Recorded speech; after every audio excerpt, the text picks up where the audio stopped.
alabarle y glorificarle, que es el motivo de estar aquí todos en esta mañana. Alabarle, glorificarle y aprender de él. ¿Para qué? Para luego poder poner por obra sus enseñanzas. Dice la palabra de Dios que toda palabra es útil para enseñar, para redargullir, para guiar, y tiene un fin, a fin de preparar al hombre y a la mujer de Dios. ¿Para qué? Para toda buena obra. Y es el motivo del que estamos aquí, para que cuando salgamos de aquí todos podamos ser un poquito mejores y llegar a la excelencia de Cristo, cada día parecernos un poquito más a Él. Y dice el Señor, sed perfectos como yo soy perfecto. Sabemos que tenemos muchos defectos, muchos fallos, pero tenemos que buscar la santidad y la perfección en el Señor cada día.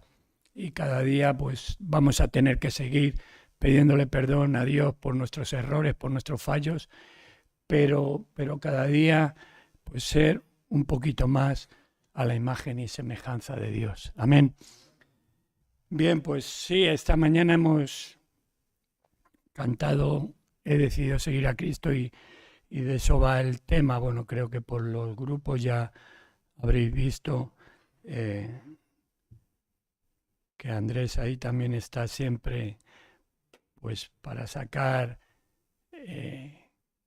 esas ilustraciones, ¿no? También hechas y lo habréis visto, ¿no? Vamos a comenzar leyendo en el libro de Hebreos, capítulo 11, del versículo 24 al 26.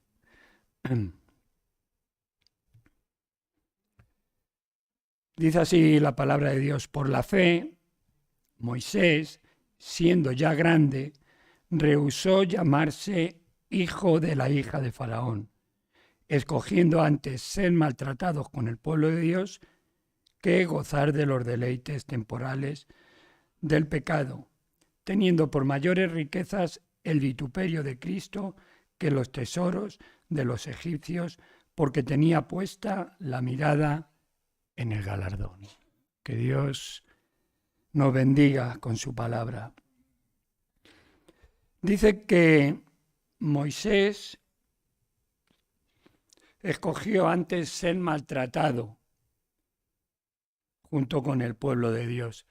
¿Por qué lo dice así? Porque el pueblo de Dios estaba esclavo en Egipto y el trabajo que hacían básicamente era con los pies amasar barro, con paja, para hacer lo que llamamos el adobe ¿no? Y hacían ladrillos.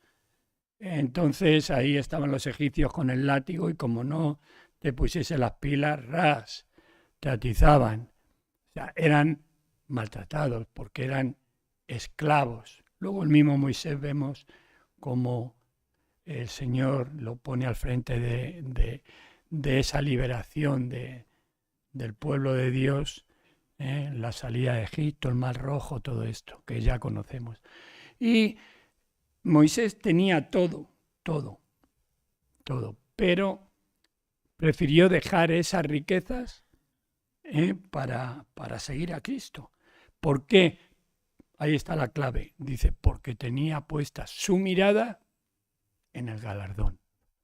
Hace un rato compartía con Bienvenido y me decía, esta mañana leía lo del joven rico. Y lo digo porque viene un poco al caso. El joven rico le dijo al Señor, ¿qué necesito yo para alcanzar esa vida eterna y seguirte? Dice, vende todo lo que tienes, dáselo a los pobres, déjalo y sígueme. Ven y sígueme. ¿Y qué hizo el joven rico? Dice la palabra de Dios que se fue, ¿cómo? Triste. Estaba apegado a eso que tenía. Moisés no, ¿por qué? Porque al igual que nosotros vivimos por fe, esa certeza de lo que esperamos y esa convicción de lo que no vemos. Me decía también hace un rato de uno que le decía, hablaba de Dios, dice, tú le has visto. Eso es vivir por fe, cuando, aunque nosotros no hemos visto al Señor, como dice una alabanza también, que lo siento en mis manos, lo siento en mis pies, en mi corazón, en todo mi ser. Le sentimos en todo nuestro ser y sentimos los milagros que hace en nuestra vida. Porque Dios es un Dios de amor y un Dios de milagros. Y eso lo podemos sentir cada día. La mano de Dios sobre cada uno de nosotros. Y Moisés vivía también por fe, ¿no? Y pudiendo gozar, como decimos, de una vida pues muy placentera.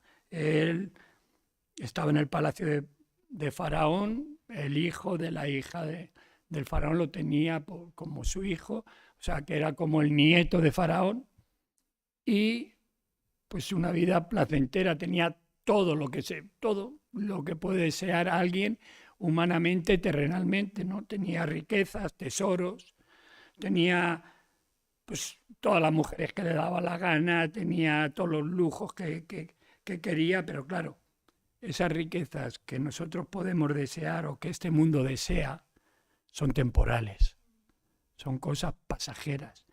Y él, como digo, prefirió ser maltratado, prefirió estar con el pueblo de Dios para acercarse a lo invisible, a lo que permanece para siempre, a lo que no se ve, pero que es eterno, que gozar de todos los deleites temporales del pecado, ¿verdad? Y dice que sus riquezas, tenía por mayores riquezas el vituperio de Cristo que los tesoros, todos los tesoros que le podían dar los egipcios. Eso es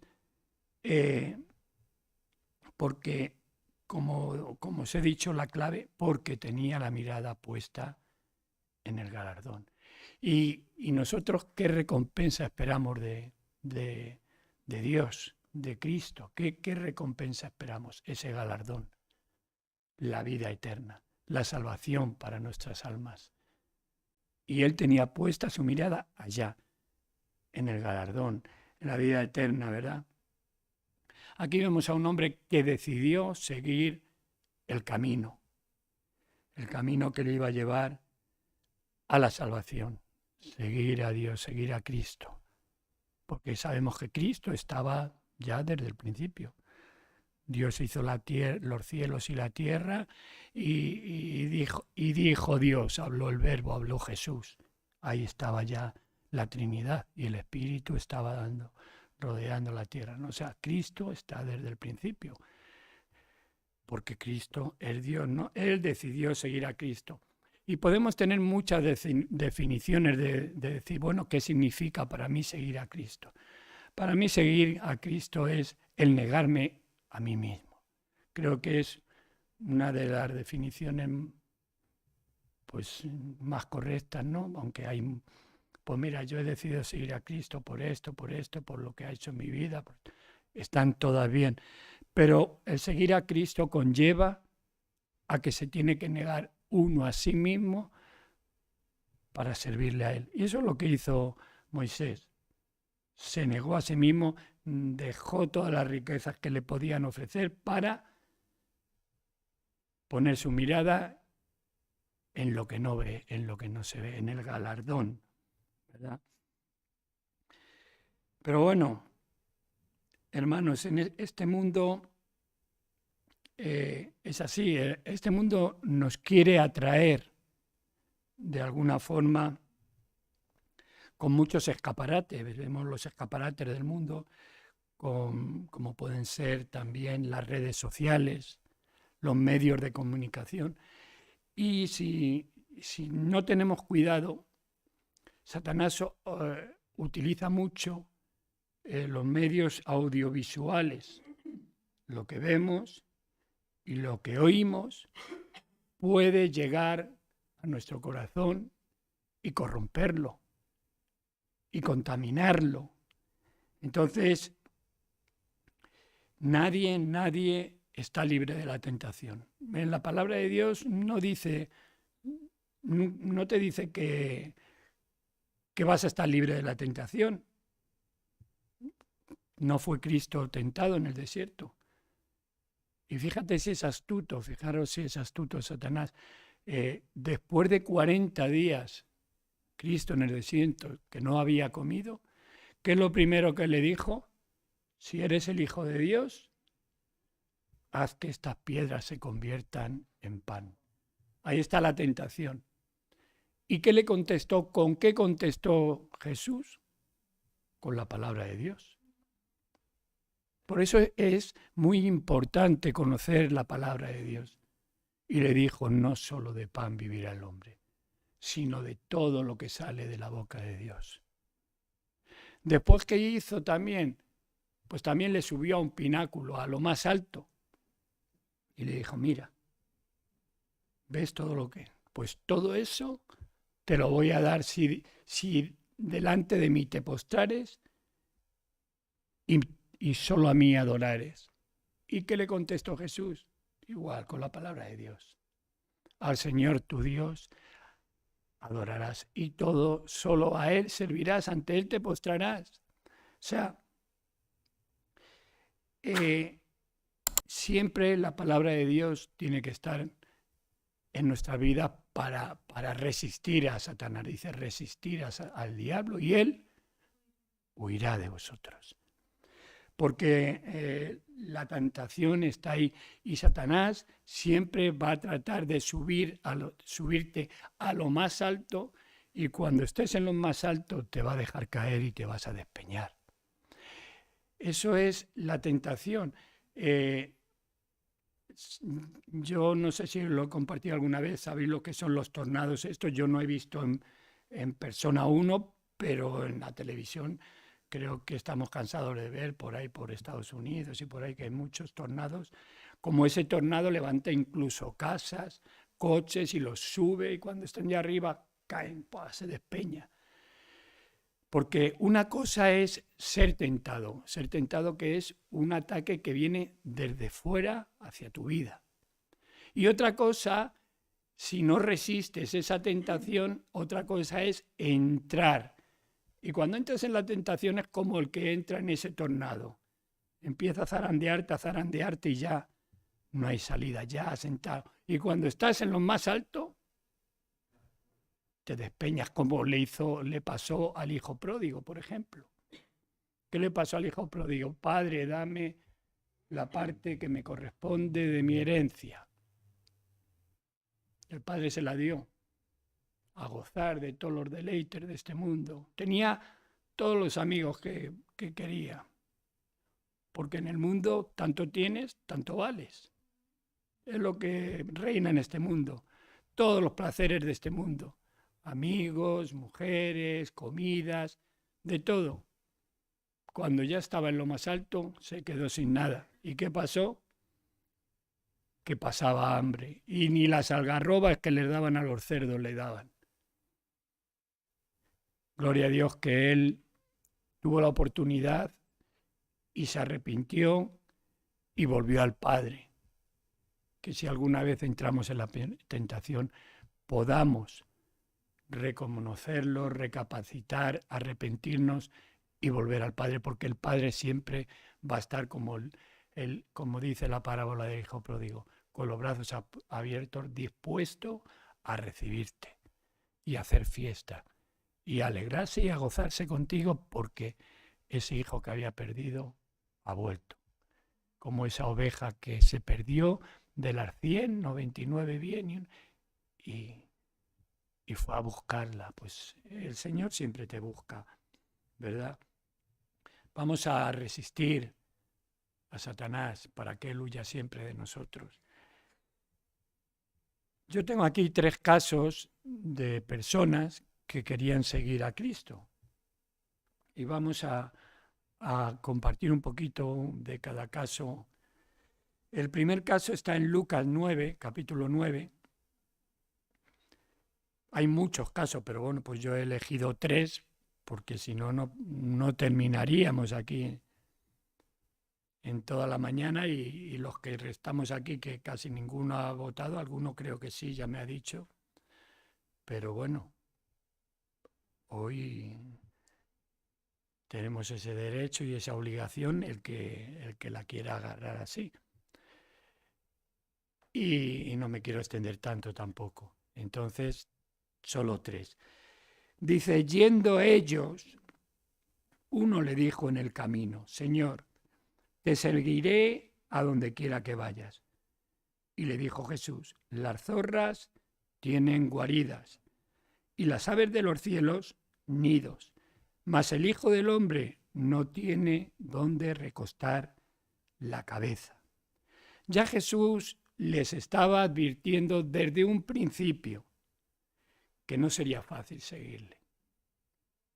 El Hijo del Hombre, el hombre no tiene dónde recostar la cabeza. O sea, ya le estaba diciendo que el seguirle a él iba a tener un costo. O sea, hay que pagar un costo para seguir a Cristo. Por la salvación no pagamos nada. La salvación es gratuita, solo la tienes que buscar. Pero el seguirle a Él cuesta. A veces pues se nos puede hacer un poquitín cuesta arriba, pero para eso está la ayuda de Dios si nosotros tenemos esa fe y esa confianza en Él para seguir adelante, ¿verdad? Pero el Señor bien claro nos dice, el que quiera seguirme, que tome su cruz cada día y me siga.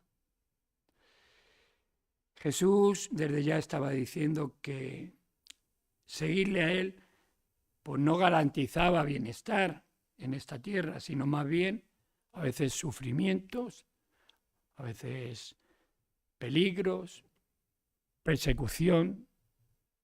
Vemos cómo está todavía hoy en día, no solo en aquellos tiempos, hoy en día hay persecución en la iglesia.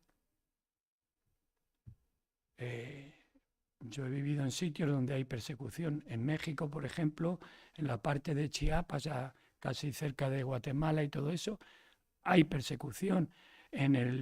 Ahora mismo en el país de mi esposa, en Nicaragua, están metiendo a los que confían a los que creen en Dios, en las cárceles. Y así en muchos sitios. Y muchos han muerto por no negar la fe, muchos hermanos. Y están siendo perseguidos. Cristo lo está advirtiendo. Que puede haber persecución, ¿verdad?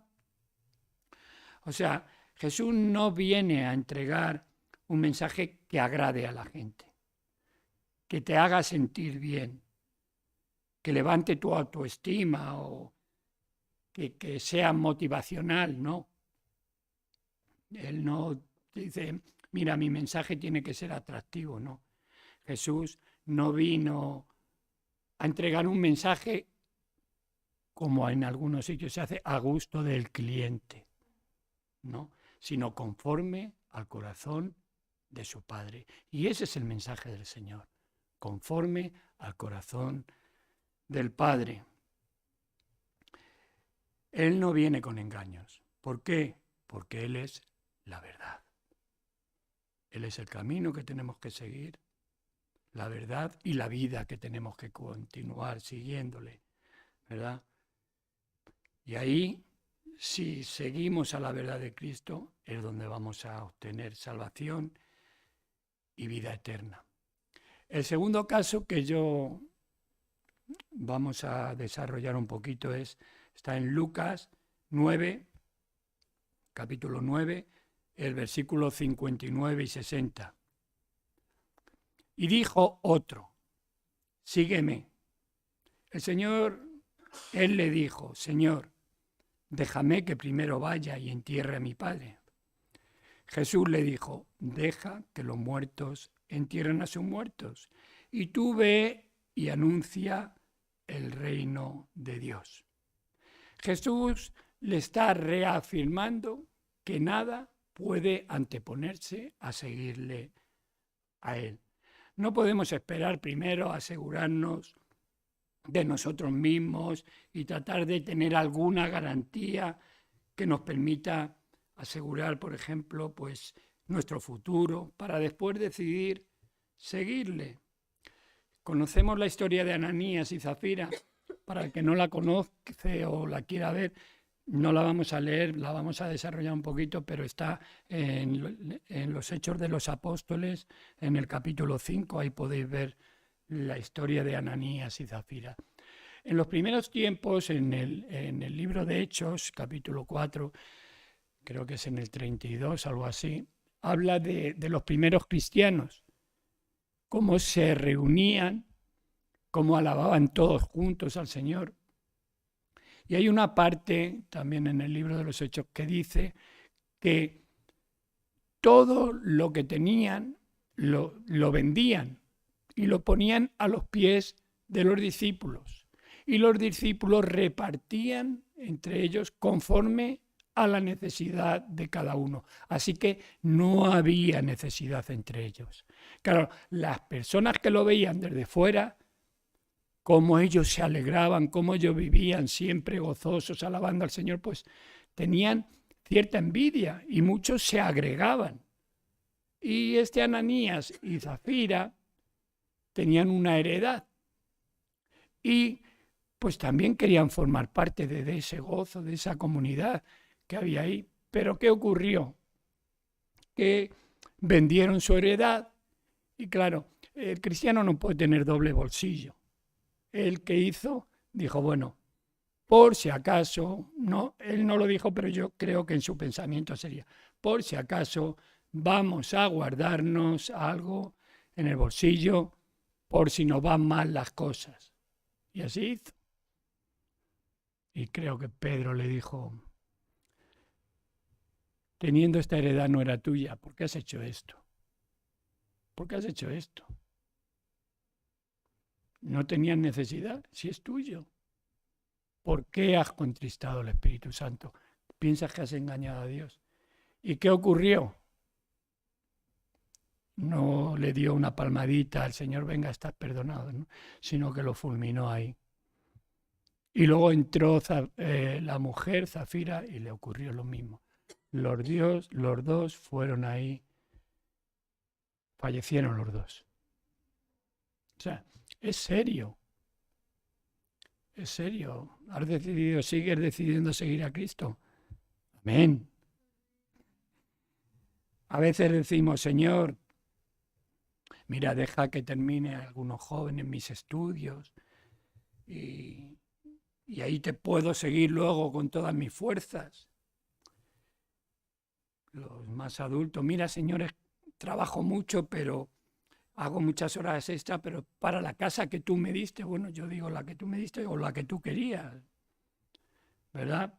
Pero, Señor, para los estudios de mi hijo, pues al fin y al cabo ellos tienen que tener unos buenos estudios para el día de mañana, ser alguien, tal, para cambiarme el auto, tal, para cambiarme de barrio, que no. O sea, excusas, lo que llamamos humanismo, materialismo, ¿verdad? Y Dios, por supuesto, que quiere que tú tengas un hogar digno, por supuesto, y yo somos sus hijos, ¿cómo no lo va a querer? Y quiere que nuestros hijos estudien, por supuestísimo. Pero Él con esto nos quiere decir que no tenemos que anteponer, tenemos que tener prioridades. Y nuestra prioridad debe de ser Él. Él debe de ser nuestra prioridad. Porque si nuestra prioridad, el Señor te dice, tú ocúpate de mí, que verás como yo luego me voy a ocupar de ti. Si nuestra prioridad es Cristo, Él se va a ocupar de todos y de cada uno de nosotros y de cada detalle de nuestra vida. En mi caso, así lo hace. Y creo que en el vuestro, en el de todos y cada uno de nosotros, creo que el Señor nos tiene, vamos, mucho mejor, por lo menos a mí, de lo que merezco. Si te ocupas de Dios, Él se va a ocupar de ti. ¿Por qué? Porque Él quiere lo mejor para nuestra vida, pero que no haya mayor amor a las cosas de este mundo y a nuestros propios intereses que a Dios mismo. El caso tercero está en Lucas también capítulo 9, el 61 y 62. Entonces también dijo otro, te seguiré, Señor, pero déjame que me despida primero de los que están en mi casa. Y Jesús le dijo, ninguno que poniendo su mano en el arado mira hacia atrás es apto para el reino de Dios. El hombre este quería despedirse de su familia. Y os digo una cosa, este hombre tenía o corría el peligro de recibir la opinión de sus familiares de seguir o no seguir a Cristo. Os lo digo por experiencia porque mirad, como ha dicho Andrés antes, pues he recorrido un poquito en el ministerio que Dios me dio. He conocido a muchas personas y he trabajado con muchas personas con problemas de adicciones que venían y por supuesto su recuperación también tenía que ser la humana el problema de su adicción y la espiritual, porque si solo es humanista, yo siempre digo que a una persona la puedes encerrar en un sitio y ahí decir, ahora no vas a tomar esto o no vas a tomar aquello, se te va a ir la adicción y la puedes encerrar en un sitio. Hay muchas personas que están en una prisión y están encerradas. Pero ¿quién encierra la mente de una persona? Tu mente puede estar divagando por ahí. Entonces, si no tratas el área espiritual de las personas, es muy complicado que una persona se restaure, que una persona sea transformada verdaderamente. Como hablábamos el otro día, Andrés y yo, como en la transformación de Saulo de Tarso, ¿verdad? Que fue genuina, ¿no? De ser perseguidor de la iglesia, con unos antecedentes, yo judío, yo he criado a los pies de Gamaliel, la mejor universidad que había, una eminencia, con un poder enorme, cartas para perseguir a la iglesia, dice que se metía en las casas y los sacaba de los pelos y los metían presos en la cárcel. Cuando tuvo ese encuentro con el Señor en el camino a Damasco, dice que fijaros, hay algo muy curioso, creo que está en el capítulo 9 de Hechos, en el libro de Hechos, hay algo muy curioso que al haya leído se habrá dado cuenta. Dice que, vio una luz y lo primero lo reconoció como Señor y le dijo, Señor, ¿quién eres? El Señor se mostró a su vida. Y cuando el Señor le dijo, yo soy tal cual, dijo, Señor, ¿qué quieres que yo haga? Hay algunos que llegan al Señor y dicen, ¿qué vas a hacer por mí, Señor? Pero no, así no funciona la cosa. Señor, ¿quién eres? Y cuando el Señor se presenta en nuestra vida, ¿qué quieres que yo haga? Y él le dijo, vete a la ciudad, a Damasco.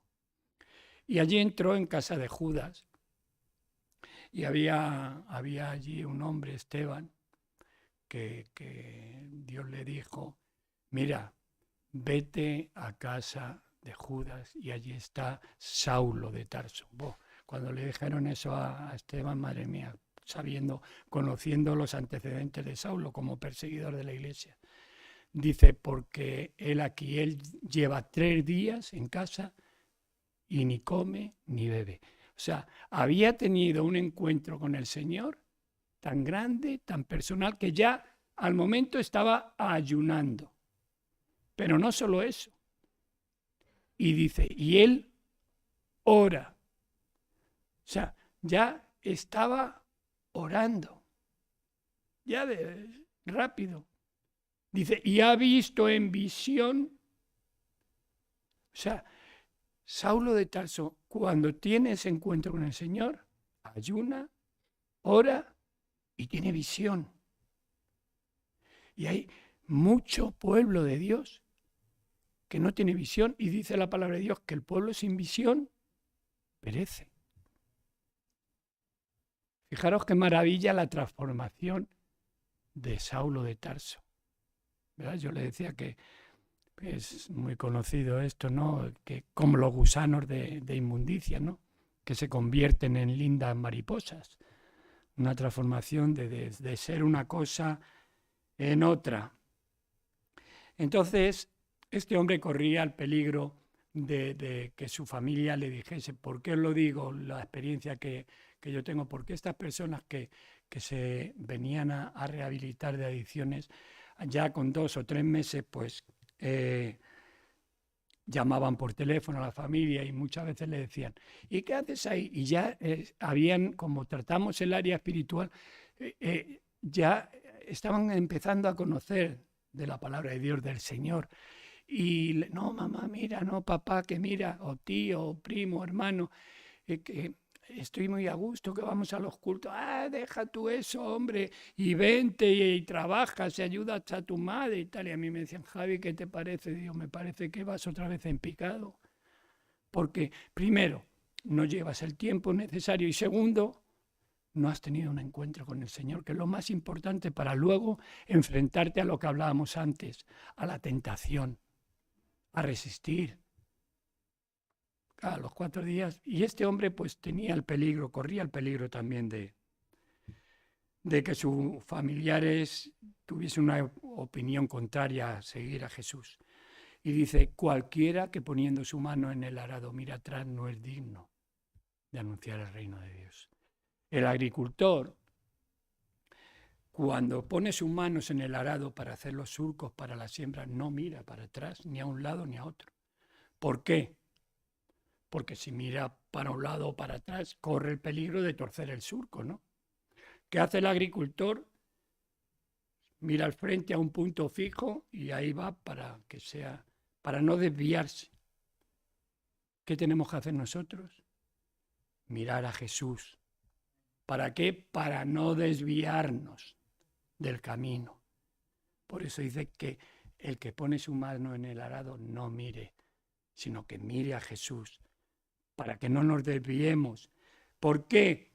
Porque en el momento que miramos a los hombres, entonces, pues nos vamos a desviar, nos vamos a desanimar, nos vamos a desalentar, porque todos, sin excepciones, todos y cada uno de nosotros, somos tan frágiles y tan débiles que en cualquier momento nos descuidamos y podemos desviarnos, en cualquier momento.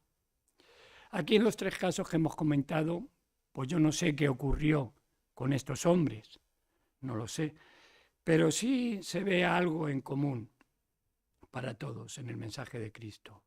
El seguirle a Él no es fácil, ciertamente tiene un costo, pero aunque sea el camino estrecho, es de gran bendición, hermanos, es de gran bendición.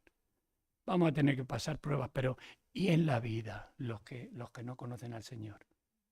¿Siempre están felices? Al revés. También me decía bienvenido de un hombre que hablaba con él y siempre le decía a la mujer, mira, bienvenido, siempre sonriente, siempre gozoso, porque decía, a mí déjame de las cosas de Dios, ¿verdad? Sí, y dice, y tú todo el día amargado. La mujer al marido, mira, bienvenido, le ponía por ejemplo a él, siempre gozoso, y yo le decía, pues claro, porque tienes al Señor en tu vida, los que tenemos al Señor en nuestra vida, el gozo del Señor es nuestra fortaleza para esas adversidades. El que no tiene al Señor, cuando que eso se arruga, se desalienta, se desanima, ¿y qué pasa? Al final entran en depresión, entran en esto y lo otro, y unos se suicidan, otros ruina, es ruina. Como he dicho antes, la salvación de Cristo es gratuita, busquémosla, pero tiene un costo el seguirle. El que quiera afrontar ese costo, pues el Señor te invita a que lo hagas. En el libro de Mateo, capítulo 10, vamos a leer el versículo 37 y 38. Dice, el que ama a padre o madre más que a mí, no es digno de mí. El que ama a hijo o hija más que a mí, no es digno de mí. Y el que no toma su cruz y sigue en pos de mí, no es digno de mí. A ver, Jesús no nos está pidiendo que no amemos a nuestros padres. Jesús no nos está pidiendo que no amemos a nuestros hijos que Él nos ha regalado, ni mucho menos. Está hablando lo que he compartido antes, de que lo primero que tiene que estar en nuestras vidas es Él. Claro, esto en algunas iglesias no se comparten. Se oye por ahí un mensaje muy diluido, un evangelio totalmente light. Yo le llamo así, porque declaran, como he dicho antes, un evangelio al gusto del cliente. Porque es que si no hay clientes que se van a otro lado a ver si les parece bien el mensaje, ¿no? Pero hay que compartir a Cristo. Aquí estamos para predicar a Cristo. Y Cristo, como he dicho antes, es la verdad. Y la verdad es eso, un evangelio así light, sin demanda de ninguna clase de la parte de Dios. Las demandas son las que nos hace Dios, no la que mejor nos parece a los hombres. Y el que no toma su cruz y me sigue, no es digno de mí, dice el Señor. Debemos de tomar la cruz de Cristo. La cruz de Cristo, en los tiempos de Jesús, los discípulos lo tenían muy claro, lo que significaba para ellos seguir al Maestro. Significaba tomar la cruz cada día. Y esto tenía un impacto real en la vida de los discípulos y era efectivo en su manera de vivir. No podemos creer y predicar un evangelio donde la cruz de Cristo no esté presente. En Mateo 16, capítulo 16, versículos 24 y 25. Entonces Jesús le dijo a sus discípulos: si alguno quiere venir en pos de mí, niéguese a sí mismo y tome su cruz y sígame, porque todo el que quiera salvar su vida, la perderá. Y todo el que pierda su vida por causa de mí, la hallará. Aquí estamos viendo lo primero que hemos comentado. Todo el que quiera venir en pos de mí, niéguese a sí mismo y tome su cruz y sígame. Los paganos, en tiempos de Jesús, no podían entender cómo una deidad, como Cristo, podía morir en una cruz. No lo entendían. Y no podían entender cómo los creyentes podían obtener la salvación eterna, la cual proclamaban. Los paganos consideraban verdaderamente que los creyentes en esta deidad, en Cristo, estaban realmente locos. ¿Por qué? Bueno, esta pena, como sabemos, se aplicaba con frecuencia a castigar a los peores malhechores que había, a los peores ladrones, violadores, asesinos, esclavos, traidores. Lo peor, pagaban con muerte en la cruz. Y era símbolo, pues, de menosprecio, de rechazo, de vergüenza, de olvido. La muerte en la cruz era considerada como un descrédito, una deshonra, una vergüenza, un desprecio. Era como era considerada la muerte en la cruz. Y los muertos en la cruz eran expuestos como un espectáculo. Eran expuestos ahí, ¿para qué? Para que todo el que lo viese se diera cuenta de lo que les podía pasar si cometían alguno de esos delitos, por los cuales estaban penados con la muerte en la cruz. Entonces les ponían ahí expuestos como una vergüenza, como un espectáculo, y decía: mira, cuidadín con ser un violador, con ser un malhechor de esto, de aquello, como hemos compartido, porque no te quieras ver ahí arriba. O sea, era para vergüenza de todo el pueblo. Y hay muchas personas, pero lo peor de todo es que hay algunos supuestos cristianos que se han hecho enemigos de la cruz de Cristo y se han olvidado que nuestra ciudadanía está en los cielos. No lo digo yo, en Filipenses 3:18 lo podemos leer.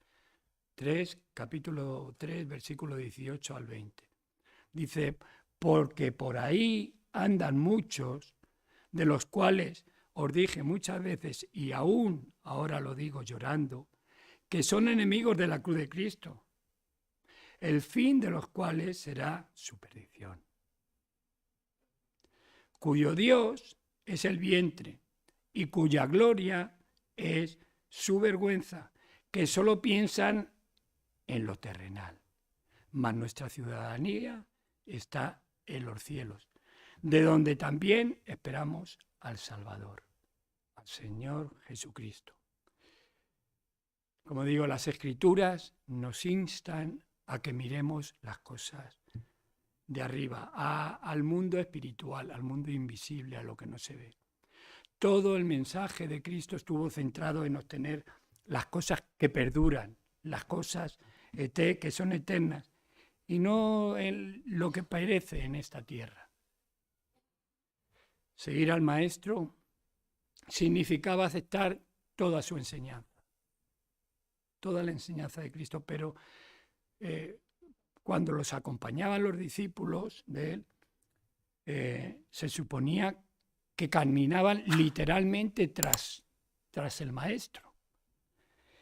Y si iban a un lado, si el Maestro iba a un lado, los discípulos iban a un lado, si el Maestro iba a otro, y los alumnos servían al Maestro de muchas formas y todas prácticas, desde, por ejemplo, acomodar los bancos en el aula de la enseñanza. Aquí, pues, los hermanos acomodáis. Eso es forma de servir al Señor.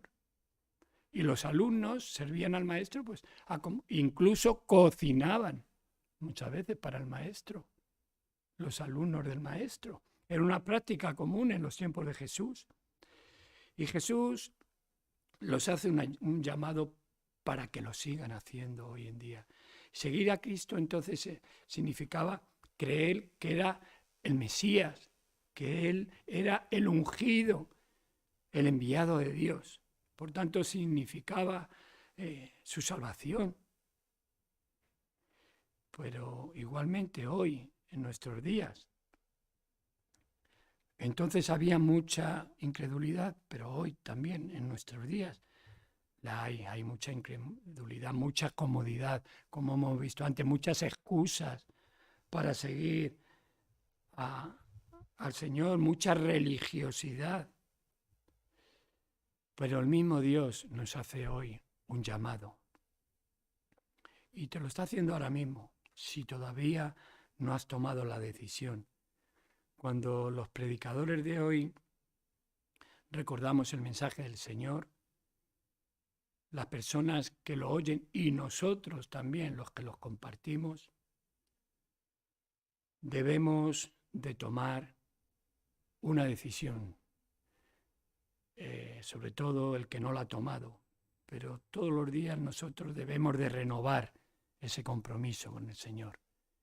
Si no lo has aceptado hoy, el Señor te hace una invitación a que le sigas. Cuesta, pero dice el Señor que no te va a poner una prueba que no puedas resistir. Él va a estar ahí y te va a tender la mano, porque yo estaré con vosotros todos los días de vuestra vida, todos los días de la vida eterna y hasta el fin de los tiempos. Y si lo dice el Señor, que es la verdad, no tenemos ninguna duda.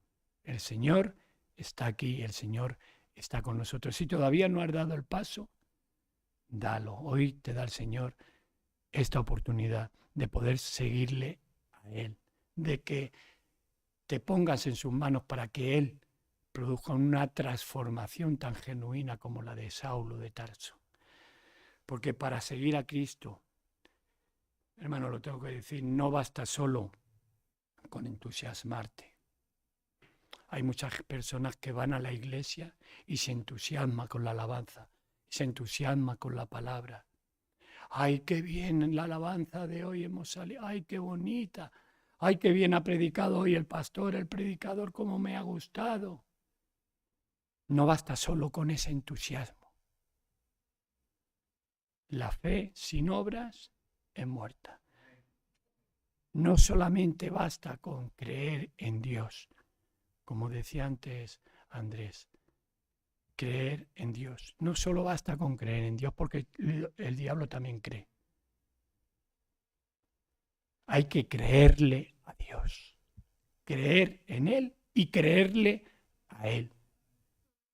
Y que lo que te dice es cierto. Y lo que te dice es verdad. Y lo que te dice hoy, que si no has tomado la decisión, tienes una invitación a que lo hagas. Y lo que te dice hoy, que el camino es estrecho, pero Él está ahí para ayudarte en el camino. Amén. Bien, vamos a orar. Padre, muchas gracias por tu palabra, Dios mío. Yo te ruego en el nombre de Jesús que tú la hagas viva en nuestros corazones, Dios mío. Que podamos seguirte y servirte de todo corazón.